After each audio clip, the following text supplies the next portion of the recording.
if you think for a moment about your own patterns and problems and the things that hold you back, which categories do they fall into? Criticism, fear, guilt, or resentment?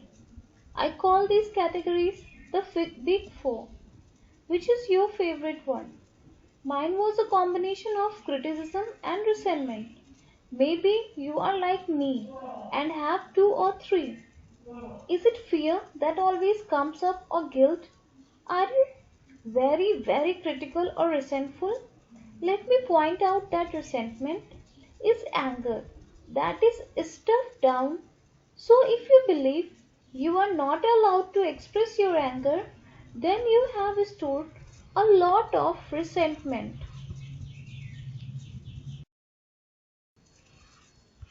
We cannot deny our feelings. We cannot conveniently ignore them. When she had her cancer diagnosis, she had to look very clearly at myself. I had to acknowledge some nonsense that I didn't want to admit about myself. For instance, I was a very resentful person, and I carried a lot of bitterness from the past. I said, Louise, you have no time to indulge in that anymore. You really look very clearly at myself.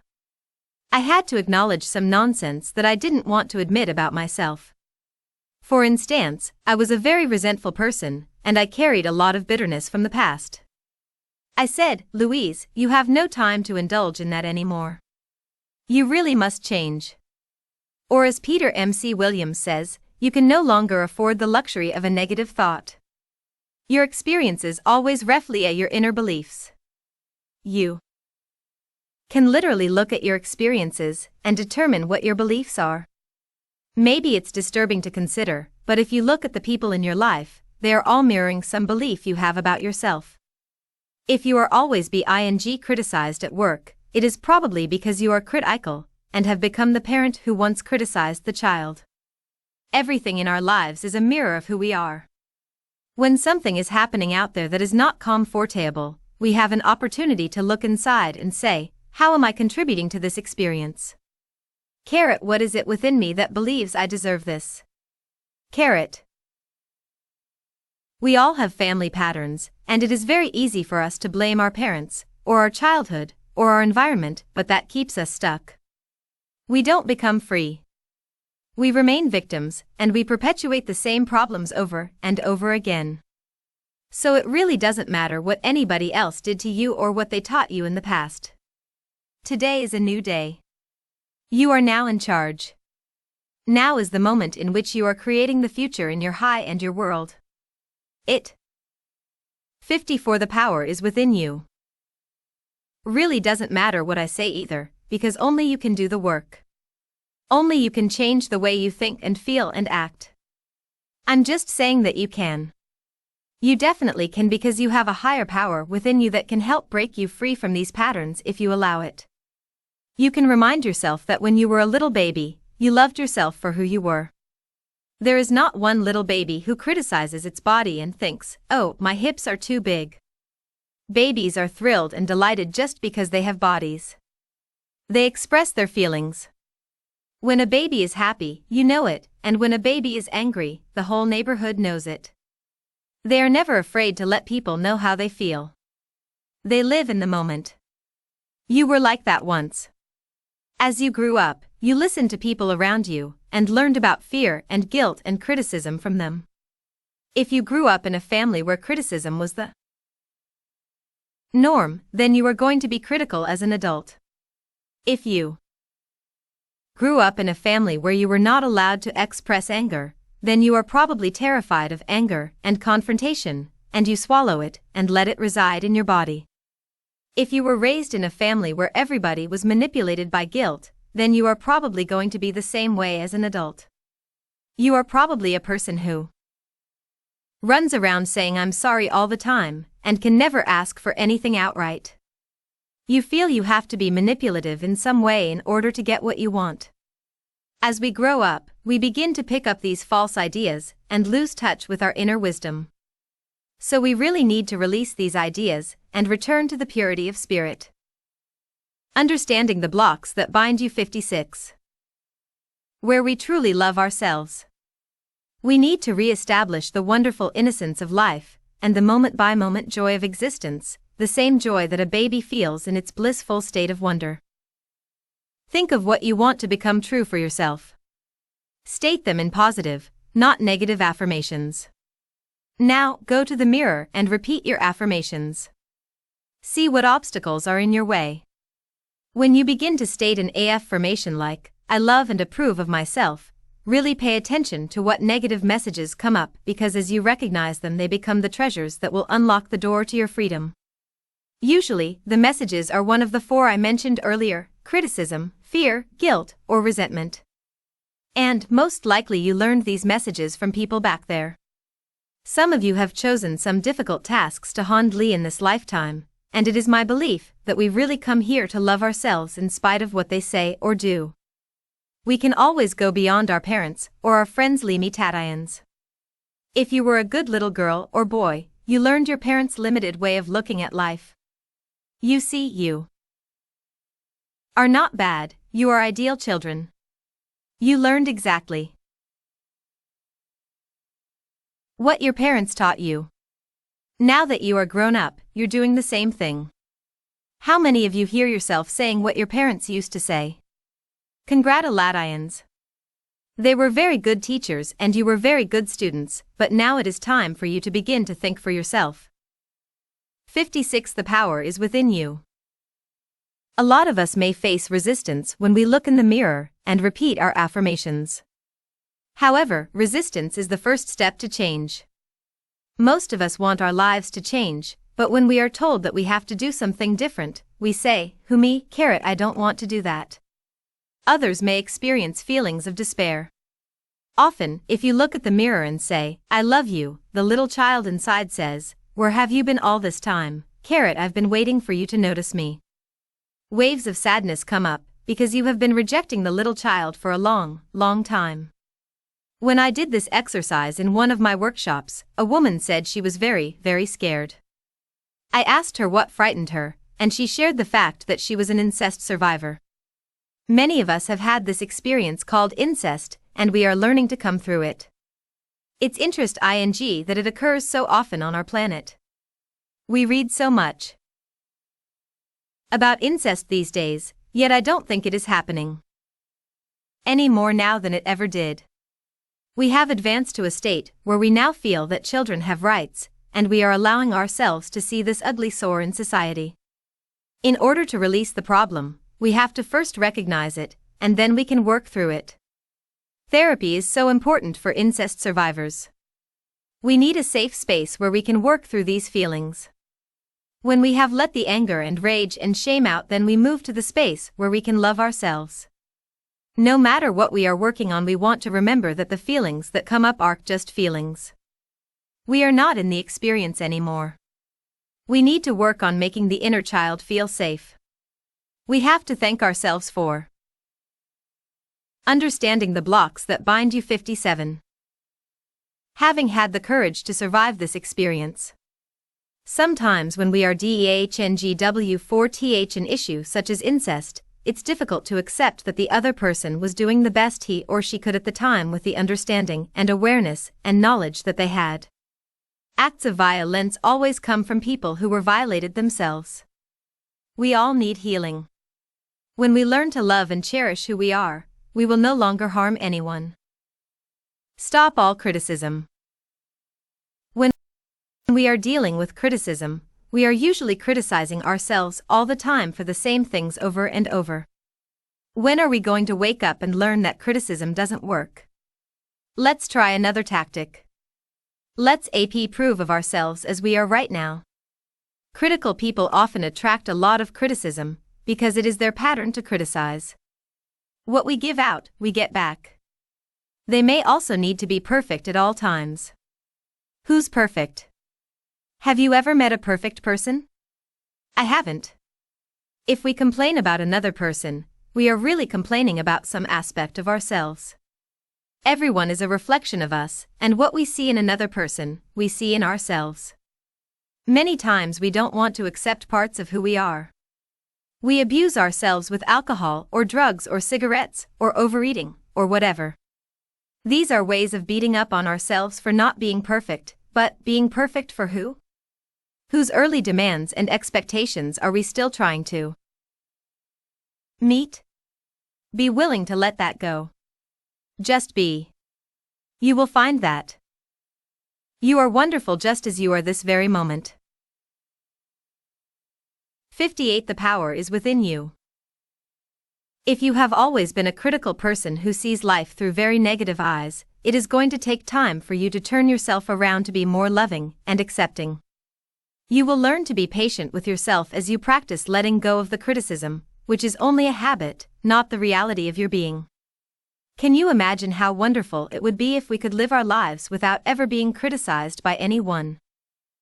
We would feel totally at ease, totally comfortable. Every morning would be a wonderful new day, because everyone would love you and accept you and nobody would criticize you or put you down. You can give this happiness to yourself by becoming more accepting of the things that make you unique and special. The experience of living with yourself can be the most wonderful experience imaginable. You can wake up in the morning and feel the joy of spending another day with you. When you love who you are, you automatically bring out the best in you. I'm not saying you will be a better person because that implies that you are not good enough now. However, you will find more positive ways to fulfill your needs and to express more of who you really are. Guilt makes us feel inferior. Many times people give you negative messages because it is the easiest way to manipulate you. If someone is trying to make you feel guilty, ask yourself, what do they want? Why are they doing this? Ask these questions in Understanding the Blocks That Bind You. 59. Instead of inwardly agreeing, yes, I'm guilty, I must do what they say. Many parents manipulate their children with guilt because they were raised the same way. They tell lies to their children to make them feel less than. Some people are still manipulated by their relatives and friends when they grow up because, first of all, they don't respect themselves, otherwise they wouldn't let it happen. Secondly, they are manipulative themselves. Many of you live under a cloud of guilt. You always feel wrong, or that you are not doing the right thing, or apologizing to someone for something. You will not forgive yourself for something you did in the past. You berate yourself for a lot that goes on in your life. Let the cloud dissipate. You don't need to live that way any longer. Those of you who feel guilty can now learn to say no and call people on their nonsense. I'm not saying to be in GRY with them, but you don't have to play their game any more. If saying no is new to you, say it very simply. No. No, I cannot do that. Don't give excuses or the manipulator will have ammunition to talk you out of your decision. When people see that manipulating you doesn't work, they will stop. People will only control you as long as you allow them to. You may feel guilty the first time you say no, however, it gets easier the next few times. 60. The power is within you. A woman at one of my lectures had a baby who was born with congenital heart disease. She felt guilty because she believed that it was her fault, she did something to the baby. Unfortunately, guilt does not solve anything. In her case, no one did anything wrong. I told her that I thought it could have been a sole choice for the baby, and a less son for both the mother and baby. My answer was for her to love the baby, and love herself and stop feeling that she did something wrong. That sort of guilt would not heal anyone. If you do something that you are sorry about, stop doing it. If you did something in the past that you still feel guilty about, forgive yourself. If you can make amends, do it, and don't repeat the action again. Every time guilt comes up in your life, ask yourself, what do I still believe about myself? Who am I trying to please? Notice the childhood beliefs that come up. When someone comes to me who has been involved in a car accident, there is usually guilt on a deep-seated level. And a need for punishment. There can also be a lot of repressed hostility, because we feel we don't have the right to speak up for ourselves. Guilt seeks punishment, so we can literally become our own judge, jury, and executioner, condemning ourselves to a self-imposed prison. We punish ourselves, and there is no one around to come to our defense. It's time to forgive ourselves and set ourselves free.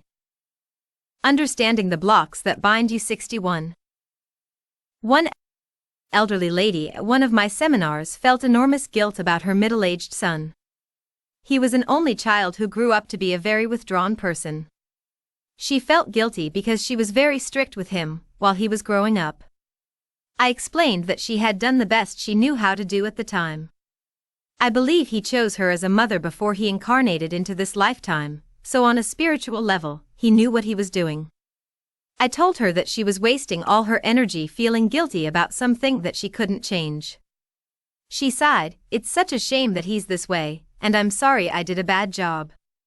You see, that's wasted energy because it doesn't help her son now, and it certainly doesn't help her. Guilt becomes a very heavy burden, and makes people feel inferior. Instead, I told her that every time the feeling came up, she could say something like, "No, I don't want to feel that anymore. I'm willing to learn to love myself. I accept my son exactly as he is." If she continued to do this, the pattern would start to shift. Even if we don't know how to love ourselves, the fact that we are willing to love ourselves will create the difference. It's just not worth it to hold on to these patterns. The lesson is always love yourself. Her lesson was not to heal her son, but to love herself. He came into this life to love himself. She can't do it for him, and he can't do it for her. 62. The power is within you. Organized religions are often really good at making people feel guilty. Many of them do some heavy numbers to keep people in line, especially when they are young. However, we aren't little children anymore, and we don't have to be kept in line. We are adults who can decide what we want to believe. The child in us feels the guilt, but there is also the adult in us who can teach the child otherwise. When you hold your emotions down, or hold things in, you create havoc within you. Love yourself enough to allow yourself to feel your emotions. Allow your feelings to come to the surface. You may find yourself crying for days, or getting angry a lot. You may have to process quite a bit of old stuff. I suggest you do affirmations that make going through the process easier, smoother, and more comfortable. Now release with ease all old negative beliefs.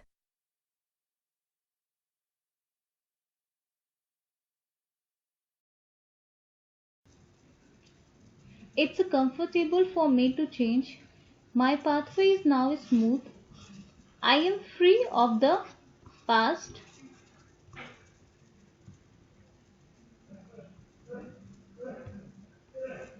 Don't also add judgment to your feelings. That only pushes the feelings down even more.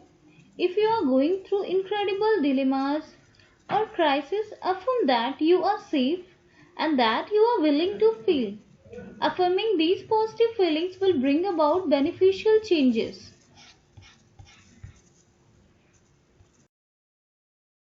Letting your feelings out.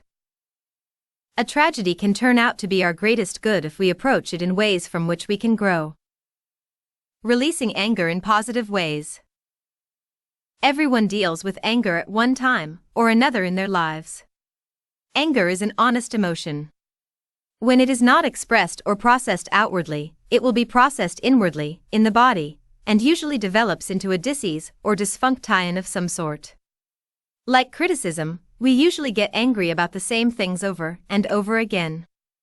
When we are angry, and we feel we don't have a right to express it, we swallow it down, which causes resentment, bitterness, or depression. So, it's good to handle our anger when it comes up. There are several ways to deal with anger in positive ways. One of the best ways is to talk openly to the person with whom you are angry, and to release the pent-up emotions. You can say, "I am angry with you," because when we feel like screaming at someone, then the anger has been building up for a long time. 63. 60. For the power is within you. Often, it is because we feel we cannot speak to the other person. So, the second best way to let the anger out is to talk to the person in the mirror. Find yourself a place where you will feel safe and will not be disturbed. Look into your own eyes in the mirror. If you find that you cannot, then concentrate on your mouth or nose. See yourself and slash or the person who you believe has done something wrong to you. Remember the moment when you became angry and let yourself feel the anger come through you. Begin to tell this person exactly what you are so angry about. Show all the anger you feel. You could say something like, slash am angry at you because. Slash am hurt because you did. I am so afraid because you. Get all your feelings out. If you feel like expressing yourself physically, then get some pillows and start hitting them. Don't be afraid to let your anger take its natural course. You have already kept your feelings bottled up too long. There is no need to feel any guilt or shame. Remember, our feelings are thoughts in action. They serve a purpose, and when you let them loose from your mind and body, you allow space inside for other, more positive, experiences. When you have finished expressing your anger to the person or persons, do your best to forgive them. Forgiveness is an act of freedom for yourself, because you are the one who will benefit from it. If you can't forgive someone, then the exercise is just a negative affirmation and letting your feelings out. 66 is not healing for you. There is a difference between releasing and just rehashing old angers. You may want to say something like, okay, that situation is over. That is in the past now. I don't approve of your action, and yet I understand that you were doing the best you could with the knowledge and understanding you had at the time. I am done with this. I release you and let you go. You are free and I am free.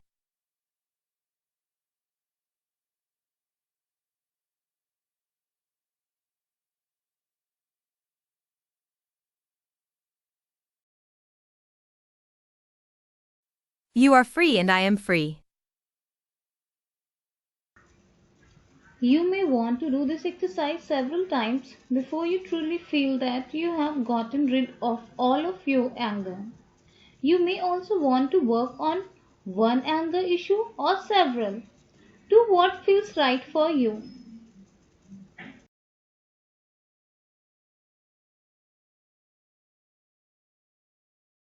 There are other methods we can use to release the anger.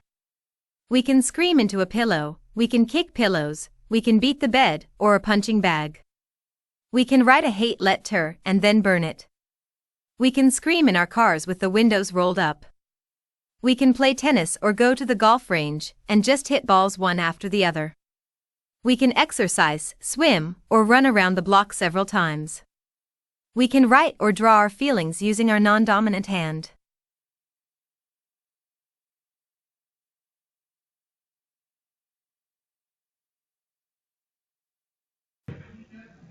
The creative process is natural release for emotions. One man at my seminar said he used an egg timer as he began screaming into a pillow. He gave himself 10 minutes to let out all his frustrations and anger about his father. After 5 minutes, he was exhausted, and every 30 seconds, he would look at the egg timer and realize he still had a few more minutes to go. I used to beat the bed and make a lot of noise. I can't do that now because my dogs get frightened and think I am angry at them. Now I find it very effective to scream in the car or dig a hole in the garden. As you can see, you can become quite creative when releasing your feelings. I recommend that you do something physically to release charged up emotions in a safe way. Don't be reckless or dangerous to yourself or others. Remember also to communicate with your higher power. Go within and know that there is an answer to your anger and that you will find it. It is very healing to meditate and visualize your rage flowing freely out of your body.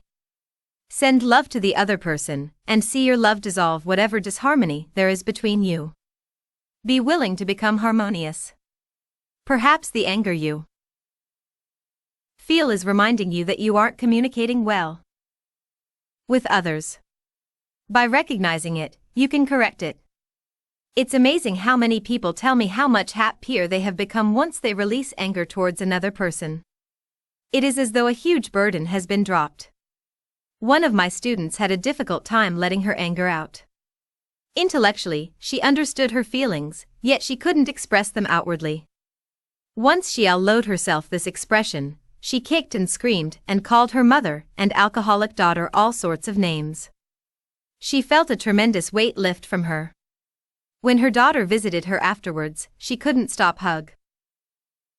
Letting your feelings out. 67. Jing her. She allowed room for love to come inside where all the repressed anger had been. Maybe you have been a person who's been angry for a major part of your life. You have what I call habitual anger. Something happens and you get angry. Something else happens and you get angry again. Once more it happens, and you keep getting angry, but you never go beyond getting angry. Habitual anger is childish, you always want your own way. It would be helpful to ask yourself, why am I choosing to be angry all the time? What am I doing to create situation after situation that angers me? Is this the only way I can react to life? Is this what I want? Who am I still punishing? Or loving? Why do I want to be in this state? What am I believing that causes all these frustrations? What am I giving out that attracts in others the need to irritate me? In other words, why do you believe that to get your way, you need to get angry? I'm not saying that there are no injustices, and there aren't times when you have a right. 68. The power is within you. To feel angry. However, habitual anger is not good for your body because it lodges in there. Notice what you focus on most of the time.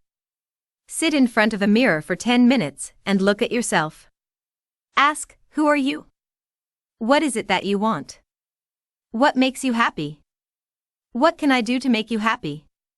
Now is the time to do something else. Create a new space inside yourself for loving, optimistic, and cheerful patterns. People often get angry while they are driving their cars.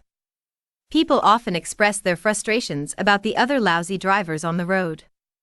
Long ago, I got over the fact that I was going to be upset because of someone else's inability to follow the rules of the road. So the way I handle driving my car is, first, I put love into the car when I get in. Next, I know and affirm that I'm always surrounded by wonderful, competent, happy drivers. Everyone around me is a good driver. Because of my beliefs and affirmations whenever I'm on the road, I have very few poor drivers around me. They're off bothering the person who's shaking his fist and screaming. Your car is an extension of you, just like everything and everyone are extensions of you, so put some love into letting your feelings out. 69. Your car, and then send love out to everyone around you on the streets and the highways.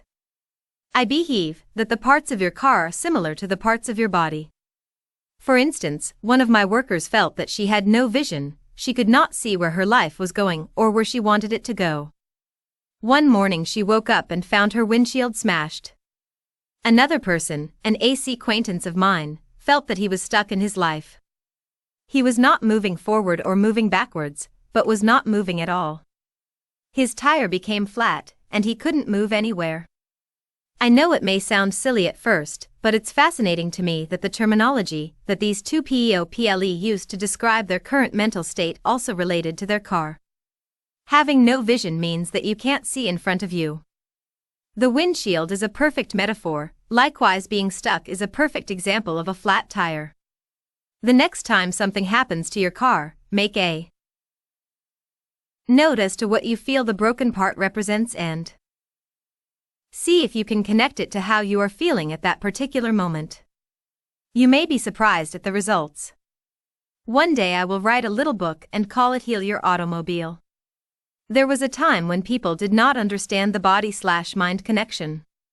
Now it is time for us to expand our thinking even more and to understand the machinery/mind connection. Every situation in your life is a learning experience and can be handled so that it works for you. 70. The power is within you. There is nothing new or unique about anger. No one escapes the experience. The key is in recognizing it for what it is and taking that energy in a healthier direction. If you get sick, don't get angry over it. Instead of putting anger into your body, fill it with love and forgive yourself. Those of you who are caregivers for sick people can remember to take care of yourselves too. If you don't, you won't be any good to yourself or your friends and family. You will burn out. Do something to let your feelings out as well. Once you learn to deal with anger in a positive way that readily benefits you, you will find many wonderful changes occurring in the quality of your life. Resentment causes a variety of ills. Resentment is anger that has been buried for a long time. The main problem with resentment is that it lodges in the body, usually in the same place, and in time, it seethes and eats away at the body, and often turns into tumors and cancers. Therefore, repressing anger and letting it settle in our bodies is not conducive to good health. Again, it's time to let these feelings out. Many of us were raised in families where we weren't allowed to be angry. Women, in particular, were taught that to be angry was something bad. Anger was not acceptable, except for one person, usually a parent. So we learned to swallow our anger rather than express it. Again, we can now realize that we are the ones who are holding on to it. Nobody else is involved at all. Letting your feelings out. 71. An oyster takes a grain of sand, and it builds layer after layer of calcite over it until it becomes a beautiful pearl. Similarly, we take our emotional hurts and nurse them over and over again, by what I call running the old movie over and over in our minds. If we want to be free from our hurts, if we want to get out of them, then it's time to go beyond them. One of the reasons women create cysts and tumors in the uterus is through what I call the he done me wrong syndrome. The genitals represent either the most masculine part of the body, the masculine principle, or the most feminine part of the body, the feminine principle. When people have emotional episodes, usually in relationships, they take it to one of these areas. With women, they may take it to their female organs, their most feminine part, and nurse the hurt until it becomes a cyst or tumor. Since resentment is buried deeply inside us, we may have to do a lot of work to dissolve it. I received a letter from a woman who was working on her third cancer tumor. She still had not dissolved the resentment pattern, and kept creating new tumors in her body. I could tell she felt very self-righteous about her bitterness. It was easier for her to let the doctor remove the latest tumor than to work on forgiveness. It would have been good if she was able to do both. Doctors are good at removing growths, only we can keep them from reappearing. 72. The power is within you. Sometimes we would rather die than change our patterns. And we do. I have noticed many people would rather die than change their eating habits. And they do. This is very disturbing when it happens to someone we love, and we are aware of alternative choices they could make. No matter what choices we make, they are always right for us, and there is no blame, even if we leave the planet. We will all leave the planet in time, and we will all find a way to do it at the right time for us. Again, we don't have to blame ourselves for failing or doing it wrong.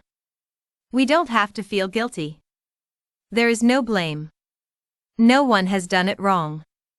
A person does the best he or she knows how to with the understanding and awareness that is available.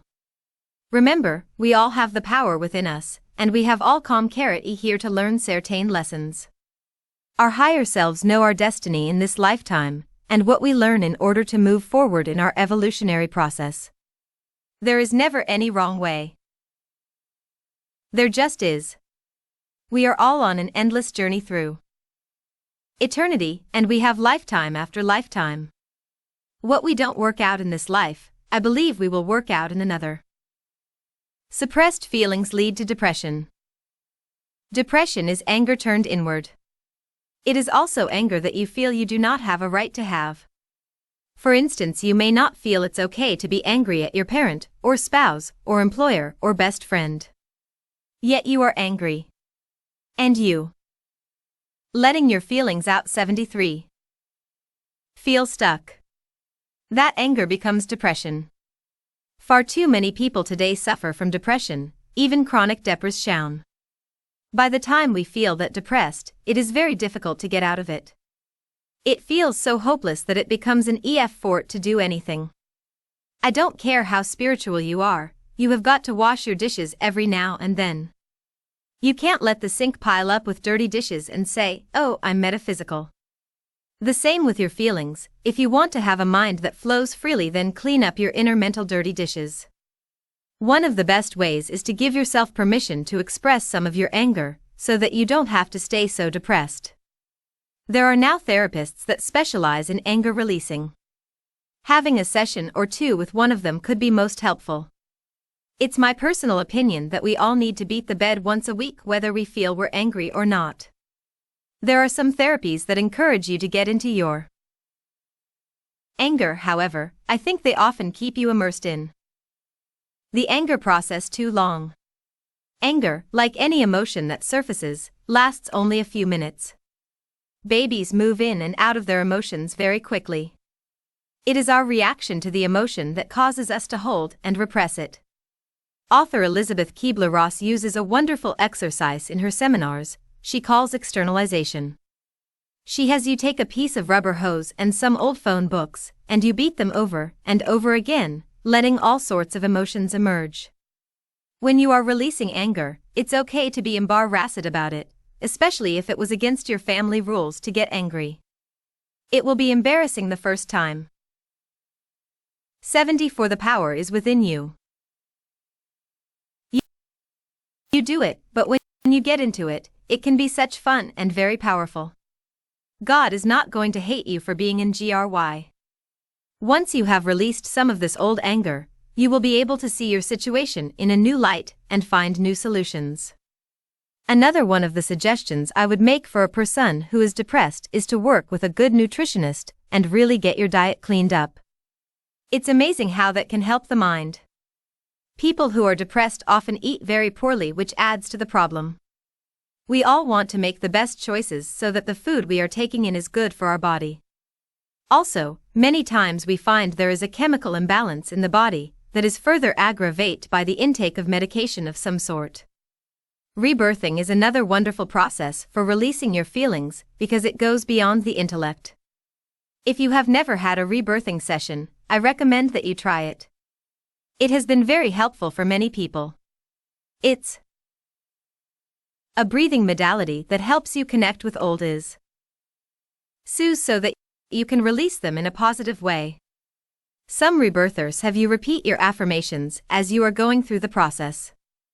Then there is body work, such as Rolfing, a process of deep connective tissue manipulation, developed by Ida Rolf. Or Heller work, or Traeger work. They are all excellent ways to release restrictive patterns in the body. Different processes work differently for each person. One process may be good for one, yet not for another. We can only find what is best for ourselves by trying different avenues. Letting your feelings out. 75. Self-help sections in bookstores are excellent places to read about different alternatives. Health food stores often have bulletin boards that list meetings and classes. When the student is ready, the teacher appears. Fear is not having trust. Fear is rampant on the planet. You can see and hear about it in the news every day in the form of wars, murders, greed, and more. Fear is a lack of trust in ourselves. Because of that, we don't trust life. We don't trust that we are being taken care of on a higher level, so we feel we must control everything from the physical level. Obviously, we are going to feel fear because we can't control everything in our lives.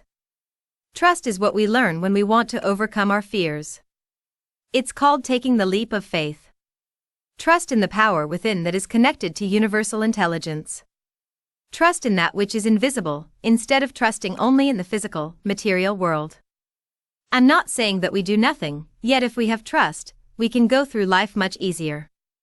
If you recall what I said earlier, I believe that everything I need to know is revealed to me. I trust that I am being taken care of, even though I am not physically in control of everything that is happening around me. When a fearful thought comes up, it really is trying to protect you. I suggest that you say to the fear, I know you want to protect me. I appreciate that you want to help me. And I thank you. Acknowledge the fearful. 76. The power is within you. Thought, it's there to take care of you. When you become physically frightened, your adrenaline pumps through your body to protect you from danger. It's the same with the fear you manufacture in your mind. Observe your fears and recognize that you are not them. Think of fear the way you view images on a movie screen. What you see on the screen is really not there. The moving pictures are just frames of celluloid, and they change and disappear very rapidly. Our fears will come and go as rapidly as those pictures, unless we insist on holding on to them. Fear is a limitation of our minds. People have so much fear about getting sick or about becoming homeless or whatever. Anger is fear that becomes a defense mechanism. It protects you, and yet it would be much more powerful for you to do affirmations so you can stop recreating fearful situations in your minds and love yourself through the fear. Again, nothing comes from outside of us. We are at the center of everything that happens in our lives. Everything is inside, every experience, every relationship, is the mirror of a mental pattern that we have inside us. Fear is the opposite of love. The more we are willing to love and trust who we are, the more we attract these qualities to ourselves. When we are on a streak of really being frightened, or upset, or worried, or not liking our letting your feelings out. 77. Selves. Isn't it amazing how everything goes wrong in our halves? One thing after another. It seems it will never stop. Well, it is the same when we really love ourselves. Everything starts to go on a winning streak, and we get the green lights and the parking places. All of the things that make life so wonderful, the big and the little.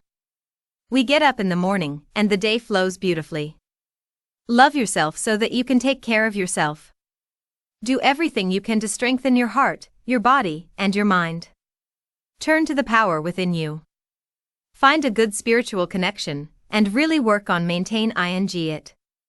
If you are feeling threatened or fearful, consciously breathe. We often hold our breath when we are frightened.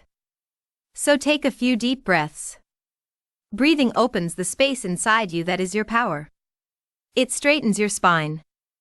It opens your chest and gives your heart room to expand. By breathing, you begin to drop the barriers and open up.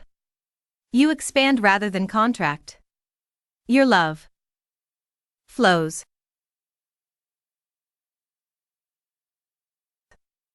Say, I'm one with the power that created me. I am safe. All is well in my world. Cleaning up our addictions. One of the primary ways we mask our fears is through addictions. Addictions suppress the emotions so that we don't feel. However, there are many kinds of addictions besides the chemical ones. There are also what I call pattern addictions, patterns we adopt to keep us from being. 78. The power is within you. Present in our lives. If we don't want to deal with what's in front of us, or if we don't want to be where we are, we have a pattern that keeps us out of touch with our lives. For some people, it is a food addiction or a chemical addiction. There may be a genetic disposition for alcoholism, however, the choice to stay sick is always an individual one. So often, when we talk about something being hereditary, it is really the little child's acceptance of the parents' ways of handling fear. For others, there are emotional addictions. You can be addicted to finding fault in people. No matter what happens, you will always find someone to blame. It's their fault, they did it to me. Maybe you are addicted to running up bills. There are many of you addicted to being in debt. You do everything to keep yourselves over your heads in debt. It doesn't seem to have anything to do with the amount of money you have. You can be addicted to rejection. Everywhere you go, you attract others who reject you. You will find them. However, the rejection on the outside is a reflection of your own rejection. If you don't reject yourself, nobody else will either, or if they do, it certainly won't matter to you. Ask yourself, what am I not accepting about myself? There are plenty of people addicted to illness. They are always catching something or worrying about getting sick. They seem to belong to the illness of the month club. Carrot, if you're going to be addicted to /t, hing, why not be addicted to loving yourself? You can be addicted to letting your feelings out 79. ing positive affirmations or doing something that is supportive of you. Compulsive overeating. I receive a lot of letters from people with weight problems. They go on diets that last 2 or 3 weeks, then they stop. They feel guilty about falling off their diets, and instead of recognizing that they did what they could at the time, they get angry at themselves and feel guilty. Then to punish themselves, because guilt always seeks punishment, they go out and eat foods that are not good for their bodies. If they could acknowledge that for the 2 weeks they followed a particular regime, they were doing something wonderful for their bodies, and stop laying guilt trips on themselves, they would begin to break the pattern. They could also begin to say, 7 used to have a problem with weight, now I allow myself to be the perfect weight for me, and the pattern would start to shift inside. Yet we don't want to concentrate on the food is too much, for that is not where the problem lies. Overeating has always meant a need for protection. When you feel insecure or frightened, you pad yourself with a layer of safety. Weight has nothing to do with food. Most of you spend a lifetime being angry at yourselves for being fat. What a waste of energy. Instead, realize there is something going on in your life that is making you feel unsafe and insecure. It could be your work, your spouse, your sexuality, or your life in general. If you are overweight, put the food/weight issue aside and work. 80. The power is within you. On the pattern that says, I need protection because I'm insecure. It's amazing how our cells respond to our mental patterns. When the need for protection is gone, or when we start feeling secure, the fat will melt off. I have noticed in my own life that when I am not feeling safe, I will gain some weight. When my life is going so fast, and I'm doing so much, and I'm spreading myself all over the place, I feel a need for protection, a need for security. So I say, okay, Louise, it's time to work on safety. I want you to really know that you are safe, and it's okay, and you can do all this stuff, and you can be at all these places, and you can have all that is happening right now, and you are safe, and I love you. Weight is only the outer effect of a fear that is inside you. When you look in the mirror and see the fat person staring back, remember that you are looking at the result of your old thinking. When you start to change your thinking, you are planting a seed for what will become true for you. What you choose to think today will create your new figure tomorrow. One of the best books on releasing excess weight is The Only Diet There Is by Sundara Ray. It's all about dieting from negative thinking. She shows you step by step how to do it. Self-help groups. Self-help groups have become the new social form. I see this as a very positive move. These programs do tremendous good. People with similar problems getting together. Letting your feelings out 81. Not to whine and complain, but to find ways to work through these issues and improve the quality of their lives. There is now a group for almost every problem you can think of. Many of them are listed in the phone book under Community Services in the front of your yellow pages, or see Appendix B in the back of this book, page 233. I know you can find one that is right for you. Many churches now hold group meetings. You could even go to the local health food store, one of my favorites, and see what is listed on their bulletin board. If you are serious about changing your life, you will find the way. The 12-step programs are everywhere. 12-step programs have been around for some time, and they have developed a format that really works and bring about wonderful results. Their Al-Anon program for people who live with, or were raised by, addicted people is one of the best groups for all sorts of people. Feelings are our inner gauge. When growing up in a troubled or dysfunctional family, we learn to avoid conflict whenever possible, and this results in the denial of our feelings. We often do not trust others to meet our needs, so we don't even ask for help. We are convinced that we must be strong enough to handle things ourselves. The only problem is that we fail to be in touch with our own feelings.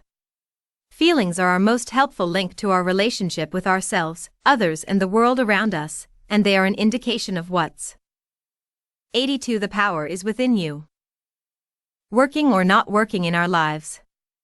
Shutting them off only leads to more complex problems and physical illnesses. What you can feel, you can heal. If you don't allow yourself to feel what is going on inside of you, you won't know where to begin the healing process.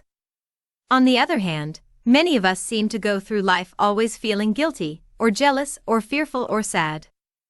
We develop habit patterns that keep perpetuating the same experiences that we say we don't want to have. If you keep feeling angry, or sad, or fearful, or jealous, and don't get in touch with the underlying cause, you will continue to create more anger, sad, fear, etc. When we stop feel like victims, we are able to take our power back. We must be willing to learn the lesson so the problem can disappear. When we trust the process of life and our spiritual connection with the universe, we can dissolve our angers and fears as soon as they appear. We can trust in life and know that everything is happening in divine right order and the perfect time-space sequence. Chapter 7. Moving beyond the pain. We are far more than our bodies and personalities. The inner spirit is always beautiful and lovable, no matter how our outer appearances may change. The pain of death. It's wonderful to be positive. It's also wonderful to acknowledge what you are feeling. Nature has given you feelings to get you through certain experiences, and to deny them causes more pain. Remember, death is not a failure. Everyone dies, it's part of the process of life. When someone you love dies, the mourning process takes at least 1 year. So give yourself that space. It's difficult to have to go through all the holidays and seasons.